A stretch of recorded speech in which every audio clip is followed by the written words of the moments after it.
అందరికీ నమస్కారం. కథామృతాల్లో మరో మంచి కథ. ఆత్మావలోకనం.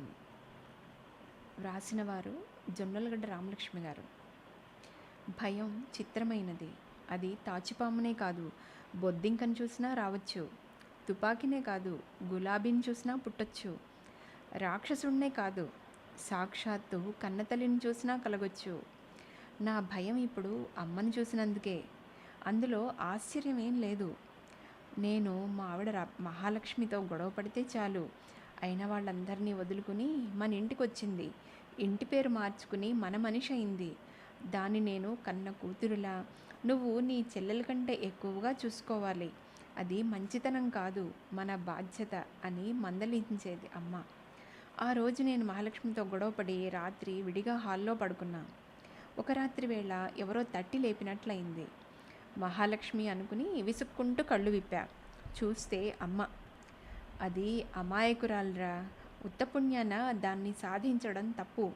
గదిలో నిద్రపోకుండా ఒక్కత్తి కూర్చుని ఏడుస్తోంది. వెళ్ళి ఓదార్చు అంది అమ్మ. విని ఊరుకోవడమో ఉక్రోషపడి వాదించడమో నాకు మామూలు. కానీ ఇప్పటి పరిస్థితి వేరు. అమ్మ పోయి 6 నెలలైంది. నా ఎదుట ఉన్నది అమ్మ కాదు, అమ్మ ఆత్మ. అంటే దెయ్యం. భయంతో గొంతు పెగల్లేదు. ఎలాగో శక్తినంతా కూడగట్టుకుని పడక గదిలోకి పరిగెత్తా. లోపల మహాలక్ష్మి మంచం మీద కూర్చుని నిజంగానే ఏడుస్తోంది పాపం. నన్ను చూసిన ఆమె కళ్ళల్లో ఆశ్చర్యానందాలు. అమ్మ చెప్పిందని కాక మళ్ళీ అమ్మని చూడాల్సి వస్తుందన్న భయంతో తిరిగి హాల్లోకి వెళ్ళలేదు. నేను దెయ్యాన్ని చూశా అన్నాను ఫోన్లో ఉమాశంకరంతో. నా గొంతులో మళ్ళీ అప్పటి భయం. ఉమాశంకరం నా బాల్య స్నేహితుడు. 2 ఏళ్ల క్రితం ట్రాన్స్ఫర్ మీద వైజాగ్ వెళ్ళేదాకా వాడు ఇక్కడే హైదరాబాద్లోనే ఉండేవాడు. ఇద్దరం తరచుగా కలుసుకుని కబుర్లలో కష్టసుఖాలు పంచుకునేవాళ్ళం. ఇప్పుడు ఫోన్లు చేసుకుంటున్నాం. ఎప్పుడు, ఎక్కడ, ఎలా, ఎవరిని అని అడగలేదు ఉమాశంకరం. నువ్వు చూసింది ఒక్క దెయ్యాన్ని, నేను రోజు బోలెడు దెయ్యాల్ని చూస్తున్నా తెలుసా అన్నాడు తాపీగా. నేను నొచ్చుకోలేదు. ఇంటా బయట మనుషులే దెయ్యాలై పీడిస్తున్నా వాడి బాధ ఏంటో నాకు తెలుసు. నేనెప్పుడు మహాలక్ష్మితో గొడవపడ్డా దాని తప్పేం లేదురా, నువ్వు దాన్ని సరిగ్గా అర్థం చేసుకోవడం లేదు అని అమ్మ నన్ను తరచుగా మందలించేది. అప్పుడు నేను కన్న కొడుకుని నన్ను అర్థం చేసుకోకుండా కోడలికి వత్తాసు పలుకుతావా అని ఉక్రోషపడేవాణ్ణి. నేను నిన్ను అర్థం చేసుకున్నాను, నువ్వు దాన్ని అర్థం చేసుకోవాలని చెప్తున్నాను అనేది అమ్మ.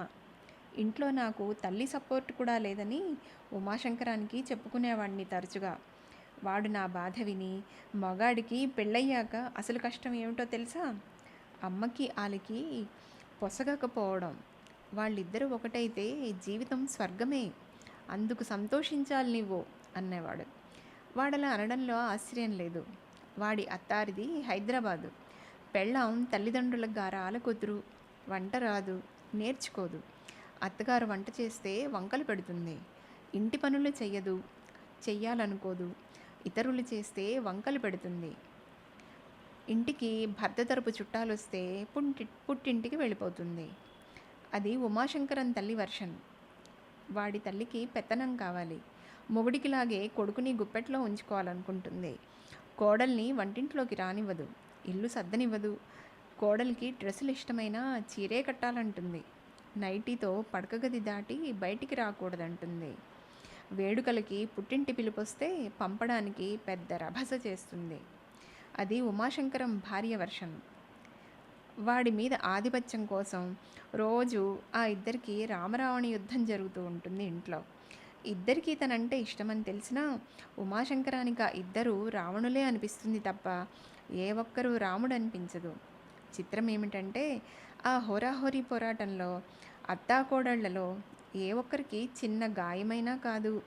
ఆ యుద్ధంలో కనీసం ప్రేక్షక పాత్ర కూడా పోషించని ఉమాశంకరం, వాడి తండ్రి తీవ్రంగా గాయపడుతూ ఉంటారు పాపం. అత్తాకోడళ్ల అసహాయుల మీద జాలిపడరు సరికదా, తమకు సానుభూతి లభించడం లేదని మొగసాలకెక్కడం మరో విచిత్రం. వేరుకాపురం ఒక్కటే ఆ సమస్యకు పరిష్కారమని వాడికి తండ్రికి తెలుసు. కానీ హైదరాబాదులో ఉండగా వేరుకాపురం మరిన్ని సమస్యలు తెచ్చిపెడుతుందని ఆ ఇద్దరికీ తెలుసు. ప్రయత్నించి ప్రయత్నించి 2 ఏళ్ల క్రితం వైజాగ్కి ట్రాన్స్ఫర్ సాధించాడు ఉమాశంకరం. అప్పటి నుంచి మా ఇద్దరి అనుబంధం ఫోన్ల ద్వారా కొనసాగుతోంది. వైజాగ్ వెళ్ళాక ఉమాశంకరానికి ఇంటి పోరు కొంత తగ్గింది. కానీ రచ్చగెలవడం అసాధ్యంగా మారింది. ఆఫీసులో బాసు శాడిస్టు, మగ కొలీగ్సు అవకాశవాదులు, ఆడ కొలీగ్సు దోపిడీదారులు, బ్లాక్మెయిలర్సును. బ్రతుకు హైదరాబాదులోనే నయమనిపిస్తోందని వాడి గోల. మరి మిగతా వాళ్ళు ఎలా మనగలుగుతున్నారు అక్కడ అని అడిగాను. నీకు తెలుసుగా, నేను మెతక మనిషిని. నేను మిగతా వాళ్ళలా మారితే మనుగడకి ఏ ప్రాబ్లం ఉండదు. కానీ మారడం నా వల్ల కాదు. అది ఉమాశంకరం అసహాయత. వాడు అసహాయుడని తెలిసి నేను నా సమస్యలు వాడికి చెప్పుకోవడం మానలేదు. 6 నెలల క్రితం అమ్మ పోయినప్పుడు ఏడుస్తూ నా బాధని వాడితో పంచుకున్నాను. వాడు మా అమ్మ గుణగణాల్ని మెచ్చుకుని అలాంటి ఉత్తమరాలు మరణానంతరం స్వర్గసుఖాలు అనుభవిస్తుందని ఓదార్పు మాటలు చెప్పాడు. కానీ వాడి మాటలు నిజం కాలేదు. కోడలికి వత్తాసుగా ఉండాలని అమ్మ ఆత్మ మా ఇంట్లోనే తిరుగుతోంది అనడానికి మనసొప్పదు. కానీ అమ్మ దెయ్యమైంది. ఉమాశంకరానికి వివరంగా విషయం చెప్పి స్వర్గంలో ఉండాల్సిన అమ్మ దెయ్యమై మా ఇంట్లోనే తిరుగుతోందని బాధ. అమ్మే అయినా దెయ్యమంటే భయం కదా అంటూ నా గోడు వినిపించా. అంతా నీ భ్రమ. మీ ఆవిడ ఉత్తమ ఇల్లాలు. ఆవిడ్ని వేధించినప్పుడల్లా అపరాధభావం కలిగి అమ్మ రూపంలో నిన్ను మందలిస్తోందని నా అనుమానం. నిజానికది అమ్మ ఆత్మ కాదు, నీ ఆత్మావలోకనం. అయినా భయపడాల్సింది మనిషి రూపంలో వేధించే దెయ్యాలకి. సాధారణంగా నిజం దెయ్యాలు హాని చేయవు. పోనీ కొన్ని దెయ్యాలు చెడ్డవే అనుకుందామన్నా నీకు కనిపిస్తున్నది అమ్మ. అమ్మ దెయ్యమైనా సరే కొడుకునేం చేయదు. నిశ్చింతగా ఉండు అన్నాడు ఉమాశంకరం. నాకు కొంత ఊరట కలిగింది. అది సరే, ఒకవేళ నాది భ్రమ కాదనుకో, అమ్మ నిజంగా దెయ్యమై తిరుగుతోందనుకో, అంటే తనకేదో తీరని కోరిక ఉండిపోయిందనేగా. అదెలా తెలుసుకోవాలి అన్నాను. అమ్మే కనుక దెయ్యమై ఉంటే తన తీరని కోరిక చెప్పడానికే తాపత్రయపడుతోందేమో. ఈసారి కనిపించినప్పుడు భయపడి పారిపోక నేరుగా అమ్మని అడిగి తెలుసుకో అన్నాడు ఉమాశంకరం. ఆ సలహా ఆచరణీయం అనిపించింది. ఆ రోజు కేవలం అమ్మ కోసం మహాలక్ష్మితో గొడవపడి హాల్లో పడుకున్నాను. ఒక రాత్రి వేళ అమ్మ నన్ను లేపి ఎప్పట్లాగే హితవు చెప్పింది. మనసులో కాస్త భయం కలిగినా ఉమాశంకరం మాటలు గుర్తుకు తెచ్చుకుని కొంత ధైర్యం కూడగట్టుకుని, అమ్మా, నువ్వు ఇలా కనిపించడం నాకెంతో సంతోషంగా ఉంది. కానీ ప్రాణం పోయాక కూడా ఈ ఇంటిని అంటిపెట్టుకుని ఉండడానికి కారణం తీరని కోరిక అయితే అది తీర్చడం నా విధి. నా వరకు నీ కోడల్ని పువ్వుల్లో పెట్టి చూసుకుంటానని మాటిస్తున్నాను. ఇంకా ఏమైనా కోరికలుంటే చెప్పు, తీర్చడానికి నా శాయశక్తిలా ప్రయత్నిస్తాను అన్నాను బింకంగా. వచ్చే సంక్రాంతికి కోడలికి అందె ఉంగరం చేయించి సర్ప్రైజ్గా ఇవ్వాలని నేను నాన్న అనుకున్నాం. సంక్రాంతికి 2 నెలలే ఉంది. నాన్నకి గుర్తు చెయ్యి అంది అమ్మ. నా భయం మరి కాస్త తగ్గింది. మీ ఇద్దరికి కోడలంటే ఎంత అభిమానమమ్మా. నాన్నకి తప్పకుండా ఈ విషయం గుర్తు చేస్తాలే. నువ్వింకా ఏమైనా చెప్తావా అన్నాడు. వచ్చే మాఘమాసంలో మహాలక్ష్మికి 30 నిండుతాయి. ఆ సందర్భంగా దానికి ఇష్టమైన కథల పుస్తకం కొనివ్వాలని శరత్చంద్రికలకి చెప్పా. సరేనన్నారు, కానీ కుర్రకుంకలు మర్చిపోతారో ఏమో, నువ్వే గుర్తు చెయ్యాలి అంది అమ్మ. ఇవేవీ నాకు తెలియవు. సరే అవుతే ఇంకా అన్నాను కుతూహలంగా. మహాలక్ష్మికి నిద్రలేమి కూడదని డాక్టర్ మరీ మరీ చెప్పినా క్రితం శివరాత్రికి మీరంతా చేస్తున్నారని తను జాగరణ చేసి తర్వాత 4 రోజులు మంచం మీద ఉంది. ఇక మీదట జాగరణ చేయొద్దని నా మీద ఒట్టేయించుకున్నాను. నేను లేదు కదా అని ఆ ఒట్టుని నిర్లక్ష్యం చేయొద్దని చెప్పు అంది అమ్మ. ఇవన్నీ నాకు చెప్పే బదులు వాళ్ళకే చెప్పొచ్చు కదా అన్నాను. ప్రయత్నించాను, కానీ వాళ్ళెవ్వరికీ నేను కనబడుతున్నట్టు లేదు. నువ్వొక్కడివే నన్ను చూసి నా మాటలకి బదులిచ్చావు అంది అమ్మ నిట్టూర్చి. నాకు కనిపించి మరెవ్వరికీ కనిపించకపోవడం అదేమిటో మరి అనుకుంటూ అంతా అయ్యారు. మరి నాకు చెప్పాల్సింది కూడా ఏమైనా ఉందా అన్నాను. పాపం బట్టలు ఉతకడానికి మహా ఇబ్బంది పడుతోంది. కోడలికి వాషింగ్ మెషిన్ కొనిపెట్రా అంది అమ్మ వెంటనే. తెల్లబోయాను. తనకేమీ కాని పరాయింటి పిల్ల, అందులోనూ కోడలంటే అమ్మకెంత కన్సర్నో. అప్పటికి నాకు అమ్మ మనిషి కాదన్న భయం పూర్తిగా పోయింది. అమ్మ, కోడల్ని కన్నబిడ్డలా భావించి దాని గురించి ఇన్ని చెప్పావు, మరి కన్న కొడుకుని నా కోసం ఏమీ చెప్పవా అన్నాను నిష్ఠూరంగా. అమ్మ నవ్వి, నీకేంరా మగమహారాజువి, అనుకున్నవి అథారిటీ చేసి సాధించుకోగలవు. అడగకుండా అన్నీ అమర్చి పెట్టేందుకు తల్లి పెళ్ళాం పిల్లలు రోజంతా గానుగెద్దులా తిరిగినా గుర్తింపు లేని జీతం బెత్తం లేని నౌకరియే కదా పెళ్ళాం అంటే. మీ నాన్న అయితే అది గుర్తించి నన్ను పువ్వుల్లో పెట్టి చూసుకున్నారు. కానీ మన సంప్రదాయంలో మగాళ్ళకి ఇంట్లో ఆడది బండ చాకరీ చేస్తోందన్న స్పృహే ఉండదు. ఇలా అంటున్నానని మరోలా అనుకోకు. అలాంటి మగాళ్ళకి నువ్వు మినహాయింపు కాదు. లేకపోతే కోడలికి వాషింగ్ మెషిన్ కొనాలని ఎప్పుడో తట్టేది నీకు అంది అమ్మ నాకంటే ఎక్కువ నిష్ఠూరంగా. నాకు నోట మాట రాలేదు. ఎందుకంటే అమ్మ మాటలు పూర్తిగా నిజం. అమ్మ నాన్న నాతోనే ఉంటున్నా, నాన్న ఇంకా సర్వీస్లోనే ఉన్నా మా ఇల్లు నడిచేది ఇంచుమించు నా ఆదాయంతోటే. నాన్నకి అక్కలు చెల్లెళ్ళు అన్నలు తమ్ముళ్ళు ఉన్నారు. అందరి బాధ్యతలు తనవే అనుకుంటారు ఆయన. అందుకు కొంత అమ్మ కూడా కారణం. నేను అందొచ్చాక ఆయనకు నా బాధ్యత మాత్రమే తగ్గింది. మిగతా బాధ్యతలు వేణీళ్ళైతే ఆయన ఆదాయం చన్నీళ్ళు. నాకు బట్టలు శుభ్రం ఎక్కువ. ఇంట్లోనే ఉన్నా కూడా రోజుకి 2 జతలు మారుస్తాను. మా ఆవిడ అలాగే మార్చుకోవాలంటాను. మమ్మల్ని చూసి మా 2 పిల్లలు అంతే. ఆ పైన అమ్మా నాన్నల బట్టలు అంటే మా ఇంట్లో బట్టలు ఉతకడమే రోజు ఓ పెద్ద పని.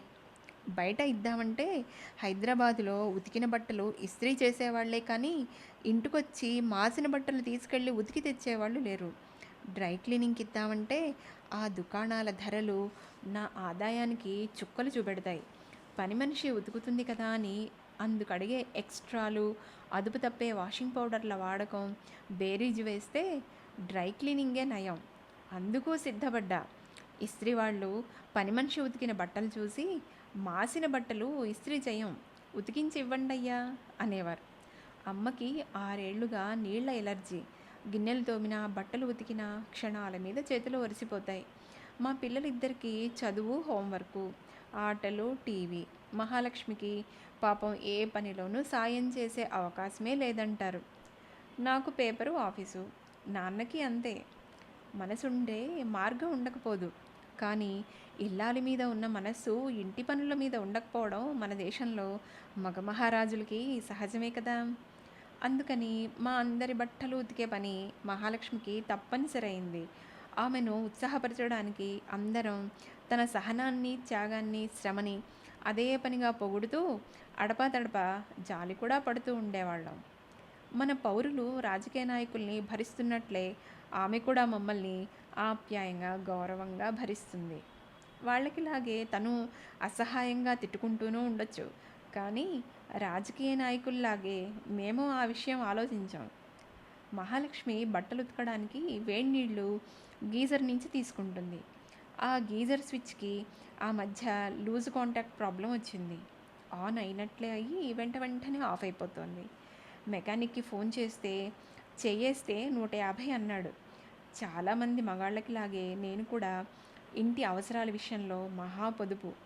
150 బదులు మనసొప్పక కాలేజీ ఫిజిక్స్ గుర్తు చేసుకుని నేనే మెకానిక్నై స్విచ్ని సరిచేశాను. అప్పటి నుంచి గీజర్ పక్కాగా ఆన్ అయ్యి హీట్ ఎక్కుతోంది. కానీ ముట్టుకుంటే స్విచ్ ఆన్లో ఉన్నంతసేపు బకెట్లో నీళ్లు షాకు. అందువల్ల స్విచ్ మేనేజ్ చేయడానికి చేతికి గ్లౌజెస్ వేసుకోవాలి. స్విచ్ ఆఫ్లో ఉన్నప్పుడే బకెట్ ముట్టుకోవాలి. మా ఇంట్లో నా సైజ్వి ఓ సెట్ గ్లౌజెస్ ఉన్నాయి. అవి పిల్లలకి మా ఆవిడకి కూడా బాగా లూజు. కరెంటుతో వ్యవహారం రిస్క్ కూడదు కాబట్టి గీజర్ పని నేనే తీసుకున్నాను. అయితే నాకు కాస్త పరధ్యానం. గ్లౌజ్ లేకుండా స్విచ్ వేసి స్విచ్ ఆఫ్ చేయకుండా నీళ్ల బకెట్ ముట్టుకుని అడపాదడపా షాకులు తినేవాడిని.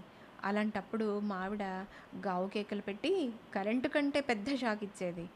నేను గీజర్ వేయడానికి వెడుతున్నానని పసిగడితే చాలు పెద్దగా అరిచి గ్లౌజ్ గురించి గుర్తు చేసేది. ఆ అరుపుకి గ్లౌజెస్ ఉన్నా కూడా నాకు షాక్ కొట్టినంత పని అయ్యేది. ఒకసారి నాకు స్విచ్ షాక్ ఇచ్చినప్పుడు, ఎందుకండి ఈ డబ్బు కక్కుర్తి, మెకానిక్ను పిలిచి గీజర్ని బాగు చేయించవచ్చు కదా, వెదహది ₹150 కోసం చూస్తున్నారు అనేది మహాలక్ష్మి. నా గురించి ఆలోచించడం వల్ల ఆమె ఆ మాట అనగలిగింది. కానీ నేను ఆమె గురించి ఆలోచించని మగమహారాజుని. వాషింగ్ మెషిన్ గురించి ఒక్కసారి కూడా నా ఆలోచనల్లోకి రాలేదు. భర్తగా నాకు స్ఫురించింది అత్తగా అమ్మకి తట్టింది. ఆమె దెయ్యం కాదు, దేవత. అప్రయత్నంగా చేతులు జోడించాను. చేతులు పెట్టే దండాలొద్దు, నాకు నీ చేతలే దండాలు అని మాయమైపోయిందమ్మ. నాన్న ఉంగరం, పిల్లల కథల పుస్తకం, మీ ఆవిడ జాగరణ వగైరాల గురించి అమ్మ చెప్పేదాకా నీకు తెలియదు. వాళ్ళని అడిగి అవి నిజమేనని తెలుసుకున్నావు. అంటే నువ్వు చూసింది నిజంగా మీ అమ్మ ఆత్మనే, సందేహం లేదు. కానీ ఆత్మని దెయ్యం అనుకోకు. మంచి మనుషులు చనిపోతే ఆత్మలవుతారు. మనుషుల్లో దెయ్యాలుంటారు, వాళ్ళే చచ్చి దెయ్యాలవుతారు. అమ్మ మంచి మనిషిని నాకు తెలుసు, నీకు తెలుసు అన్నాడు ఉమాశంకరం ఫోన్లో నేను చెప్పింది విన్నాక. సందేహం నాకు లేదు. కానీ కలిసి కాపురం చేసిన నాన్నకు కూడా కనపడని అమ్మ, కోడల్ని ప్రాణప్రదంగా ప్రేమించిన అమ్మ, వాళ్ళకు కాకుండా నాకు కనపడడం ఆశ్చర్యంగా ఉంది. అందులో ఆశ్చర్యపడాల్సిందేం లేదు. ఆత్మలు కొందరికే కనపడతాయి అన్నాడు ఉమాశంకరం. మరి నేను ఇప్పుడు ఏం చేయాలి అడిగాను. వెంటనే మీ ఆవిడకి వాషింగ్ మిషన్ కొను. అమ్మో, అది కొనటం మాటలా, అంత డబ్బు నా దగ్గర లేదు ఇప్పుడు అన్నాను. తల్లి పుట్టిల్లు మేనమామకు తెలియదా? అయినా నన్ను మోసం చేయడం కాదు, నిన్ను నువ్వు మోసం చేసుకోకు, అది అమ్మకి మాటిచ్చాక అన్నాడు ఉమాశంకరం. నా జీతం ఎక్కువని వాడికి తెలుసు, నా బాధ్యతలు కూడా తక్కువని వాడు అనుకుంటాడు. కానీ ఇంటిలోనూ పిల్లల ఇంగ్లీష్ మీడియం చదువులు, భవిష్యత్తు కోసం సేవింగ్స్ వగైరా వగైరాలతో మధ్యతరగతి ఆశల చెట్టుకి ఎంత జీతమో అంత గాలి కదా. అదే ఉమాశంకరానికి చెప్పా. వాడు నవ్వి, సంజాయిషి నాకు కాదు, నీకు నువ్వు ఇచ్చుకో, తృప్తిగా ఉంటే వాషింగ్ మిషన్ సంగతి మర్చిపో అన్నాడు. అలా కాదురా, ఇప్పుడు కొనలేను, కానీ ఏదో ఒక రోజున వాషింగ్ మిషన్ తప్పక కొంటా. ఈలోగా అటు అమ్మకి ఇటు మహాలక్ష్మికి తృప్తి కలిగే ఉపాయం ఏదైనా చెప్పు అన్నాను. చాలా సింపుల్. ఇంతవరకు మీ ఇంట్లో వాషింగ్ మిషన్ ప్రసక్తే లేదు కదా, ఇప్పుడు కొంటానని ప్రామిస్ చెయ్యి అన్నాడు ఉమాశంకరం. ప్రామిస్తో ఆశ పెట్టే కంటే ఎప్పుడో ఓ రోజున సర్ప్రైజ్గా ఇస్తే అదో థ్రిల్ కదా అన్నాను. ప్రామిస్కి ఆశ పుడుతుంది, ఆశలో ఎదురుచూపు ఉంటుంది, ఎదురుచూపులో కలలుంటాయి. ఆ ఆనందం అనుభవిస్తేనే తెలుస్తుంది. మన రాజకీయ నాయకులు ప్రామిస్లతోనే కదా ప్రజలకి ఆరాధ్యులవుతున్నారు. ప్రపంచంలో మహదానందం కలిగేది ఎప్పుడో తెలుసా? నిజం కాదనుకున్న కళ నిజమైనప్పుడు. అరటిపండు ఒలిచిపెట్టినట్లు చెప్పాడు ఉమాశంకరం. నాకు కర్తవ్యం బోధపడింది. కెవ్వమని అరిచాను, షాక్ కొట్టకపోయినా. మహాలక్ష్మి పరుగున వచ్చి, ఇక మీరు డబ్బుకి కక్కుర్తి పడితే నేను ఊరుకోను, వెంటనే మెకానిక్కి ఫోన్ చేయండి అంది. నాకు డబ్బు కక్కుర్తా? నువ్వు గీజర్ గురించి ఆలోచిస్తున్నావు, కానీ నేను నీకు వాషింగ్ మిషన్, అది ఫుల్లీ ఆటోమేటిక్ది కొందామనుకుంటున్నాను తెలుసా అంటూ బాంబు పేల్చా. అప్పుడు మహాలక్ష్మికి షాక్ కొట్టింది. నిజమా అంది అప్రయత్నంగా. షాక్ నుంచి తేరుకోగానే, అయితే ఎప్పుడు కొంటున్నారు అని అడిగింది. ప్రస్తుతానికి గీజర్ మరమ్మత్తు వాయిదా వేయడంతో పాటు మహాలక్ష్మిని కళ్ళ ప్రపంచానికి పంపేయడం కూడా నా ఆశయం. కాబట్టి మహాలక్ష్మి వాషింగ్ మెషిన్ కొరివితో నా తల గోకే ప్రమాదం ఉందని తెలిసి కూడా, ఎప్పుడేమిటి, ఈరోజు సాయంత్రమే బజారుకెళ్ళి షాపులన్నీ తిరిగి మంచి మోడల్ చూద్దాం అన్నాను. అన్న ప్రకారం ఆ రోజు సాయంత్రం చాలా షాపులు తిరిగాం. పాపం మహాలక్ష్మి కష్టం సుఖం తెలిసిన ఇల్లాలు, దుబారా చేయదు, అల్పసంతోషి. 10,000 లోపులో కొన్ని వాషింగ్ మిషన్లు ఎన్నిక చేసింది. నాది కొనే బేరమైతే అప్పటికప్పుడే ఏదో ఒకటి కొనడం అయిపోయేది. కానీ ఇవి జస్ట్ బట్టలు ఉతుకుతాయంతే. వాషింగ్ మిషన్ కొంటే మరి మనకి పిండడం, ఆరేయడం వగైరా పనులే ఉండకూడదు. ఫుల్లీ ఆటోమేటిక్ కొందాం, సరేనా అంటూ ఆమె చెప్పినవన్నీ కొట్టిపారేసి ఓ మంచి మోడల్ ఎన్నిక చేస్తే దాని ఖరీదు 20,000. ధర విని నేను మనసులో మురిసిపోయా. కానీ పాపం మహాలక్ష్మి షాక్ తింది. ఎందుకంటే బ్యాంకులో మా ఇద్దరిది కంబైన్డ్ అకౌంట్. మా జమా ఖర్చుల గురించి ఆమెకు తెలియని రహస్యం లేదు. మా అకౌంట్లో డబ్బెప్పుడు జీతం రోజున తప్ప 5 అంకెల్లోకి రాదు. నా జీతం తక్కువేం కాకపోయినా చెప్పానుగా, మధ్యతరగతి ఆశల చెట్టుకి ఎంత జీతమో అంత గాలి. ఇదైతే ఇప్పట్లో కొనుక్కోలేమండి అంది మహాలక్ష్మి. ఎప్పటికీ కొనలేమన్న నిరాశ కూడా ఉంది పాపం ఆ గొంతులో. నువ్వు నా సంపాదనని తక్కువ అంచనా వేస్తున్నావు. ఆ మధ్య జీతాలు పెరిగాయిగా, ఆ ఏరియర్స్ ఇంకా రావాలి. ఆ రోజు నుంచి మన అకౌంట్ ఫాలో అవుతూ ఉండు. ఎప్పుడైతే 30,000 బ్యాలెన్స్ దాటిందో నాతో కూడా చెప్పక్కర్లేదు. వెంటనే ఈ వాషింగ్ మిషన్ కొని ఇంటికి తెచ్చేసుకో. నన్ను సర్ప్రైజ్ చేయి అన్నాను. ఏరియర్స్కి నా ప్లాన్స్ వేరే ఉన్నాయి. కానీ అప్పటికది ప్రస్తుతం కాదు కదా. మధ్యతరగతి కుటుంబాల్లో ఇల్లాలు భర్త ప్రతిరోజు ఓటరు నేత ఆట ఆడుకుంటారు. నేను మహాలక్ష్మికి చేసే వాగ్దానాలు మన నాయకులు పాతే పునాది రాళ్లలా అక్కడితోనే సరి. మహాలక్ష్మి మొహంలో సంతోషం ఉత్సాహం కనపడలేదు. మా అకౌంట్లో 30,000 పట్టుమని 4 రోజులుండే శుభదినం అంత తొందరలో రాదన్న నమ్మకం, నిరుత్సాహం జోడుగా ఆమె ముఖంలో పాపం దర్శనమిస్తున్నాయి. నాకు మాత్రం అటు గీజర్ రిపేరు, ఇటు వాషింగ్ మెషిన్ ప్రామిస్తో ఒకే దెబ్బకు 2 పిట్టలు కొట్టిన సంతోషం కలిగింది. ఇక ఈ కథ తరువాయి భాగం రేపు విందాము. అంతవరకు సెలవు.